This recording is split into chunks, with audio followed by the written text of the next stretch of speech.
Hey, it's April with the Possible Diet, and today I'm going to show you how to make cherry clafoutis. So clafoutis is like kind of a weird dish. It's sort of like a baked custard with fruit in it. But I had it at a friend's house a few weeks ago and it was delicious, and I realized that it would be really easy to adapt to low carb because it's mostly like whipping cream.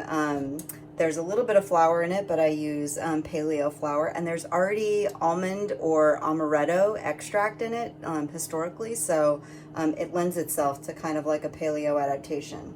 The best part is you can make this in a blender, which is super easy if you don't want to dirty a dish. I have a NutriBullet, and this is the biggest container I have. So I'm going to do the second part in a bowl, which you can also do, but you can feel free to make this all in a blender if you want. I know blender crepes are supposedly really easy. So to make this, you're going to need a little bit of salted butter. You're going to butter the pan that you're using. I have some parchment down here just to make it easy to release. And then you need unsweetened vanilla flavored almond milk.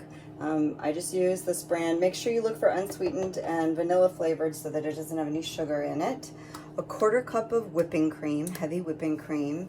A 1/4 cup of fine-grained monkfruit-erythritol sugar substitute, or if you want to spring for smart sugar, I like smart sugar, particularly in this recipe. I find it bakes up really nicely, and it has, it reduces sugar by 50% without using artificial sweeteners, which is helpful if you ever, are serving this dish for somebody who doesn't want to eat artificial sweetener.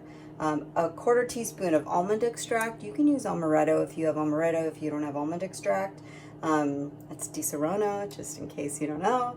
And then 2 teaspoons of vanilla extract, a pinch of salt, 4 eggs, 3/4 cup of paleo flour. I use Bob's Red Mill paleo baking flour, and then 1.5 cups of fresh cherries, pitted and halved. Now, these are not that pretty. You can use frozen defrosted cherries if you want. My cherry pitter is like an eviscerator. So if you want this to look particularly beautiful, you can hand pit every single cherry, but these are kind of like broken up cherries.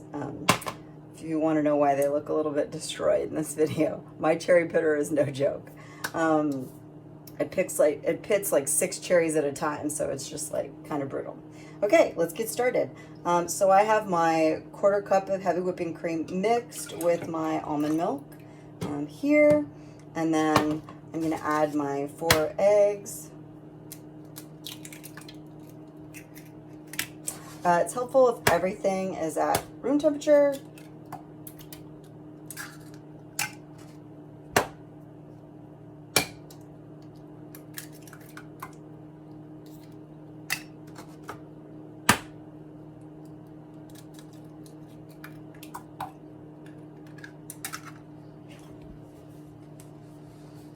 And then our vanilla.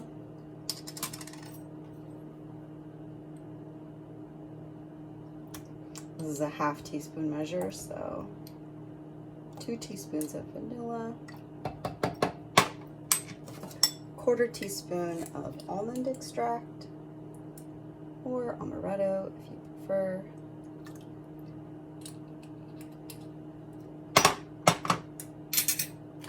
Pinch of salt.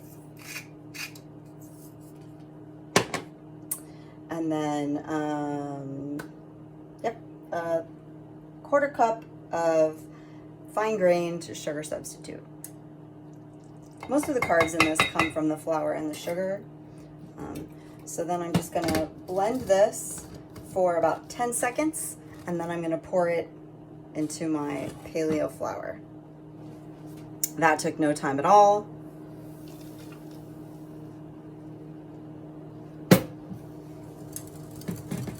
And again, if you have a big enough blender to accommodate an additional 3/4 cup of ingredients, go ahead and put those in the blender as well. Blend it another 5 or 10 seconds. If not, just use a whisk to make sure it's really well blended.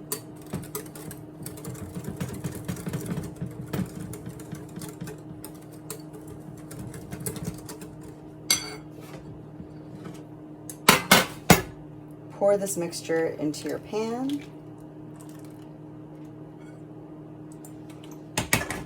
And then I like to just drop my cherries in.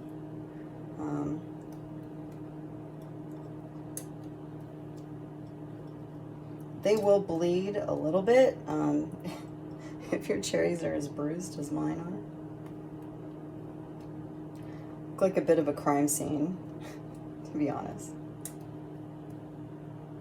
But that's part of like what's awesome about this dish is every bite you get like a little bit of cherry, a little bit of custard, and then I usually dust the top with some powdered monk fruit and sliced almonds, toasted sliced almonds if you want to get fancy.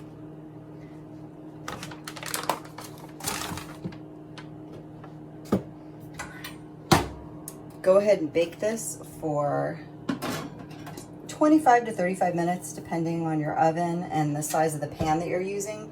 You'll know that it's done when it's golden brown on top and a toothpick inserted in the center comes out mostly clean.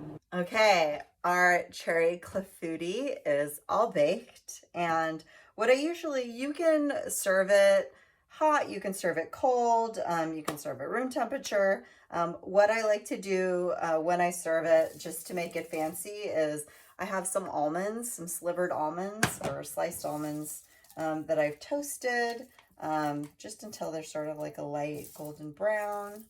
I put them on the top, and then I sprinkle it with a little powdered erythritol.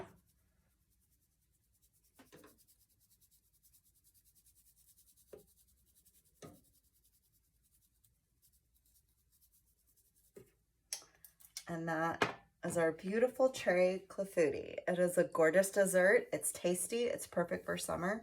And it's super easy to make. So enjoy.